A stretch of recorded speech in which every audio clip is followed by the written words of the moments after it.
trabalho é muito mais uma história da ciência. A gente volta alguns dos grandes físicos, dos grandes pensadores, para pegar inspiração teórica, histórica, filosófica a respeito disso. Então, estamos bastante... Eu acho que a melhor forma de demonstrar isso é gratidão. Eu sou muito agradecido pelo convite, mesmo você não me conhecendo. Acho que isso é muito legal da sua parte, né? Porque aceitar a presença de alguém aqui sem nunca ter ouvido é muito desafiador. Eu parabenizo vocês por isso. Eu acho que nós temos que nos procurar mais a se desafiar para isso mesmo. Nós temos que tentar ouvir o outro. Eu acho que esse é um ponto mais interessante. Eu parabenizo a atitude de vocês. E a ideia aqui minha, pelo que eu vou falar hoje, eu não quero que ninguém se torne especialista em física. Eu não sou arrogante ao ponto de achar que eu vou fazer isso com vocês. Meu objetivo não é esse. Meu objetivo é fazer a história da luz dentro da humanidade e ver em que pontos que foi necessário mudar as interpretações a respeito da luz e o porquê disso. E aí, para a gente ter uma ideia que essas coisas andaram junto com o desenvolvimento científico e tecnológico, tá bom? Então, irei falar dessa forma. Obrigado. Obrigado. Eu vou tentar posicionar o notebook para cá, porque aqui eu tenho um pouquinho mais de espaço. Vamos ver se o fio vai alcançar. Você quer que o pessoal reserve as perguntas para o final? Podem me interromper a qualquer momento. Fiquem à vontade, tá bom? Não se preocupem. Qualquer momento que pintou alguma coisa, que não entendeu, que... Você já assistiu a minha palestra lá, mas não é igual. Sorte é sua, senão eu já ia ter que te dispensar aqui, pode ir. Tá, pessoal, então, o que eu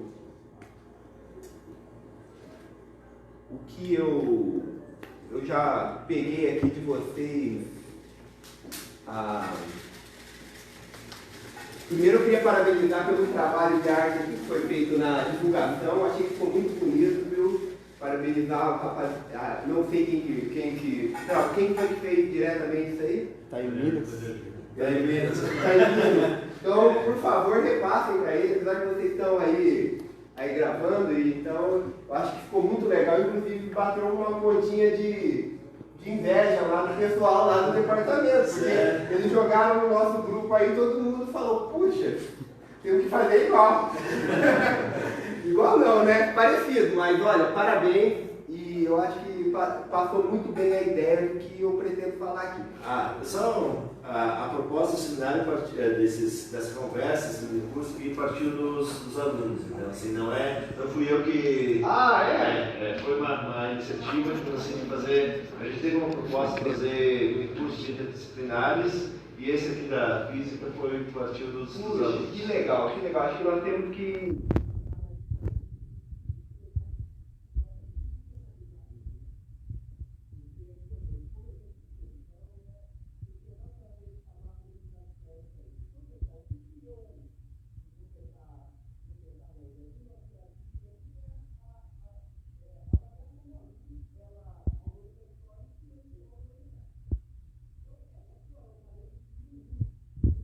Aqui ela foi encontrada no Iraque em 1850 e ela é datada de 3.000 anos atrás. É um cristal de rocha polido, porém eles não têm ideia se era usado como adorno, ou se era usado para amplificação, ou ainda se era usado para acender, como um dispositivo para acender fogo. Então eles não têm ideia, mas essa lente ela está hoje na Inglaterra e ela foi encontrada onde é o Iraque atualmente. E, obviamente, se vocês assistem o History, vocês devem conhecer esse cara, eu não sei, portanto, é alienígena. Então, não é verdade isso, tá, pessoal? As civilizações antigas, elas, de maneira empírica, elas sabiam manipular a luz. Então, é uma grande bobagem isso. E, na verdade, a questão é, nós não sabemos identificar, mas isso pertenceu a uma civilização antiga. Então, eu acho que um evento relacionado à luz que tem uma conexão direta com o avanço do conhecimento científico e do próprio método científico é a forma da Terra descoberta por... descoberta por Eratóstenes, né? Eratóstenes, ele nasceu onde é a atual Líbia. E eu estou aqui, né, no campo de vocês, eu posso estar falando bobagem. Na minha concepção é África, né, só que pertenceu ao Império Grego nesse período, então ele é classificado como um filósofo grego. E ele constatou uma coisa bem simples. Ele esteve, estando em Cirene, né, onde é a atual Líbia, ele percebia que ao meio-dia, em determinada época do ano, não se formava sombra em objetos. Por outro lado, em Alexandria, que estava um pouco mais ao norte, ele percebia que havia a formação de sombras. Então aí ele teve essa simples conclusão aqui, olha. A Terra não é um objeto plano, a Terra tem uma curvatura, porque é bem simples. Se você pegar algum objeto e colocar embaixo de uma fonte luminosa, se você curvar o objeto, você vai perceber que a região que curvou vai fazer uma sombra. Então, baseando nessa ideia de que a Terra não é um objeto plano, ele fez uma coisa que os matemáticos fazem muito, que é a regra de 3. Então ele associou aquele ângulo ali, ó, com a circunferência completa da Terra, que é 360 graus. Então aquele 7,2 graus, ele estava para a distância entre Cirene e Alexandria, que é 800 km, assim como 360 graus, que é a circunferência da Terra, está para o perímetro da Terra. E aí ele chegou na medida do perímetro da Terra, que é 40 mil quilômetros. Então, eu acho que este é um ponto aqui interessante a destacar como a luz, ela nos proporcionou o conhecimento a respeito da forma da Terra. E aqui, relatos sobre óptica, um dos primeiros a ter relatos e tentar entender o que era a luz foi Ptolomeu. Só que Ptolomeu, ele acreditava que os nossos olhos, eles eram que emanavam. Nossos olhos, no processo de visão, ele era agente ativo, ou seja, os olhos irradiavam. E é óbvio, né, se usar um pouco do método científico, você percebe que isso ele falha na hora que você vai para o experimento. Porque se você vai diminuindo a iluminação do ambiente, a hora que a luz acaba a visão. Fato. Então, esta hipótese de Ptolomeu está errada. Eu coloco essa referência aqui, mas eu acho que vocês não conhecem, porque não é da época de vocês que eu estava aqui no Hard, mas na música fala justamente do bright eyes, né? Olhos que emanam, olhos que brilham. Então, o Ptolomeu tinha essa concepção para a óptica. E quem realmente influenciou o método científico e a óptica moderna foi o nome dele é árabe, eu não sei pronunciar, mas eu vou pronunciar da forma latina, que é o Alhazen. O Alhazen, ele tem um papel importantíssimo. O Alhazen, ele foi o cara que identificou que os objetos emanavam luz. Ou seja, de certa forma, os raios luminosos, eles vinham do objeto para nossa visão. Diferente de Ptolomeu, que acreditava que os nossos olhos eram os agentes ativos, ou seja, a luz emanava dos nossos olhos. Então, o Alhazen escreveu esse livro aqui sobre a óptica. E esse livro é importantíssimo para o desenvolvimento científico na Europa, que veio acontecer por volta de 300 anos depois.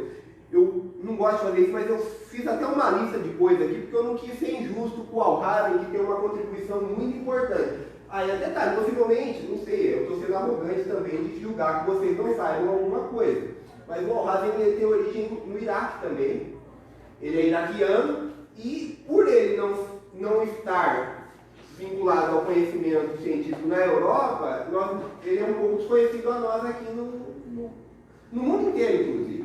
Mas a questão toda é que o Alhazen, ele tem uma história interessantíssima, porque o que o Alhazen tem? O Alhazen, ele migrou do Iraque para o Egito, para o Cairo, porque a convite do califa, que eu não sei o nome dele no momento, que estava no momento, ele tinha um plano de represar o rio Nilo. E aí o que aconteceu? Ele foi convidado pelo califa para eles tentarem colocar isso em prática. Só que, chegando lá, ele viu o Rio Nilo, até então ele não conhecia, chegando lá, ele viu o Rio Nilo, ele viu que não ia dar certo. E aí ele se fingiu de louco. Ele se fingiu de louco e foi preso, porque o califa era extremamente rigoroso, e aí para ele não ser morto, ele ser condenado à morte, ele se fingiu de louco, e ele ficou 11 anos em prisão domiciliar, e nesse período de prisão, ele executou experimentos e escreveu um livro sobre a óptica. E aí ele foi o principal, né? É lógico, né?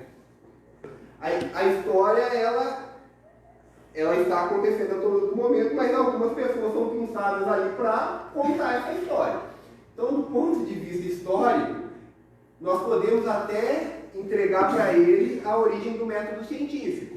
Ele foi um dos principais cientistas que quebraram o pensamento grego, onde que a razão era suficiente para descrever tudo.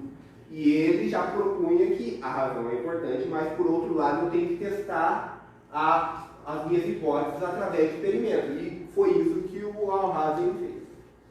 Então, aqui eu só listando algumas descobertas do campo da óptica: propagação retilínea da luz, câmara escura. Então, o Alhazen construiu uma câmara escura, ele pegou uma sala fechada com um pequeno orifício, e aí com esse pequeno orifício ele conseguia ver que a imagem formada dentro dessa sala era a mesma imagem lá de fora, porém invertida. Ele foi o precursor da máquina fotográfica, não da digital que está no nosso bolso aqui, mas das máquinas fotográficas antigas, que depois de colocar um filme fotossensível, você pode captar essa radiação que é interior à câmara escura. Descreveu o funcionamento dos espelhos esféricos, justamente pela questão da propagação retilínea da luz. As lentes, né, que são os nossos óculos hoje aí, quase todo mundo usa, né? Infelizmente, o fato da gente ficar muito tempo em tela, isso afeta diretamente a nossa visão, e nós temos que recorrer então nós devemos muito ao Alhazen. Eu estou vendo vocês com nitidez aí justamente porque o Alhazen ele foi o cara que ele descreveu esses objetos ópticos e qual era a física por trás desses objetos ópticos aí. E não por coincidência, esse livro aqui ele foi traduzido para o latim 300 anos depois, e isso é exatamente o período que a óptica ela começa a se desenvolver na Europa, na Holanda, porque com as notas do Alhazen, os vidreiros, né, que eram as pessoas que manipulavam os vidros, eles começaram a produzir lente e fazer objetos compostos. E aí surgiu o primeiro microscópio, o primeiro telescópio, porque eles entenderam que combinando duas lentes eu poderia ter uma amplificação mais significativa, amplificar objetos distantes e assim por diante. Então, o desenvolvimento na óptica na Europa foi graças ao iraquiano aí, que hoje é o Iraque, né, o Alhazen. Então, dentro ainda da óptica, o conceito de refração da luz, ele foi explicado no sentido, é uma descrição empírica do que a luz faz quando ela atravessa dois meios, né? Por exemplo, esse exemplo aqui do físico, né, na piscina, então isso é um fenômeno explicado pela refração da luz, ou seja, a luz ela muda de direção quando ela atravessa de um meio transparente para o outro meio transparente. A lei empírica que governa esse tipo de fenômeno ela é denominada lei de Snell e Descartes, e ela relaciona o ângulo de entrada com o ângulo de saída ali, tá? Eu não estou aqui, meu objetivo não é falar de matemática, só quero que vocês entendam que a luz ela muda de direção quando atravessa um meio, e os físicos, quando começaram a entender isso, eles começaram a produzir aparatos ópticos que permitiram descobrir uma infinidade de coisas que eu vou mostrar para vocês aqui ao longo do seminário. Então aqui eu tenho um cristal, né? E aqui, olha, percebam que o feixe que atravessa o cristal, ele é paralelo ao feixe incidente, e o feixe que é refratado, né, o que está atravessando o cristal, ele tem uma mudança de angulação com respeito do incidente. E aí, é lógico que se você vê um fenômeno, você tenta explicar por que isso acontece. Então, o Fermat, ele usou esta regra de explicação, está meio apagadinha aqui, mas se vocês observarem aqui, ó, eu tenho três linhas, tá? Uma linha reta, essa linha que é o refratado, e aí o máximo que eu posso andar nessa região e essa. Vou explicar o que ele tentou falar. Não, isso aqui é um problema do salva-vidas. Então, é óbvio que você corre mais, você consegue se deslocar mais rapidamente na areia do que na água. Então, a minha pergunta é, qual é o tempo mínimo entre o salva-vidas e o carinha que está se afogando? Então, o Fermat, ele demonstrou que o tempo mínimo, a trajetória de tempo mínimo, ela coincide com a trajetória de refração da luz. Então, ela dá a resposta correta, só que ela não explica o que a física por trás disso. É lógico, a física por trás disso ela está na questão do movimento, mas e a luz? É o quê? Qual é a natureza da luz para ela produzir esse fenômeno? Então, até então não era sabido qual era a natureza da luz. Por outro lado, o Huygens, ele defendia a teoria ondulatória da luz e ele acreditava num negócio, ele observou que ondas mecânicas elas produziam um fenômeno chamado difração. Difração é o quê?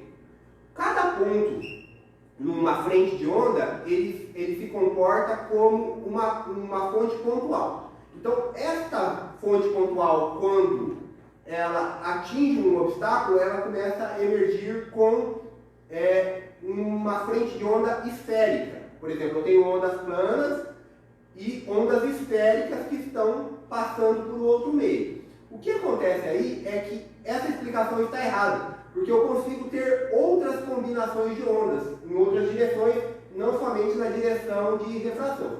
Então, o Fermat ele dá a explicação para o problema, porém a origem da explicação ele não dá. A explicação do Huygens ela está errada. E tem essa explicação que também é muito vista, que é dos soldados marchando. Então o soldado está marchando na grama e aí ele passa por uma região de lama. Essa explicação ela também está errada. Ela estaria certa se os soldados estivessem conectados. Essa explicação aqui é uma explicação que as pessoas tentam fazer para dar a natureza corpuscular para a luz, mas ela também está errada. Então, nós precisamos investigar mais o que é a luz para podermos entender por que acontece esse fenômeno de refração. Bem, independente de sabermos ou não qual é a natureza da luz, a luz ainda ela continua contribuindo para o desenvolvimento do conhecimento humano. E importantíssima porque ela foi responsável pela ruptura do geocentrismo para o heliocentrismo. Então, o Galileu, ele observou o seguinte: Vênus, quando ele observou do telescópio, ele descobriu que Vênus tem fases, como a Lua, que nós observamos no céu, ela tem fases. Segundo o sistema geocêntrico, o Vênus não poderia ter fases. Então, a única justificativa para que Vênus tenha fase é que Vênus e a Terra, elas estão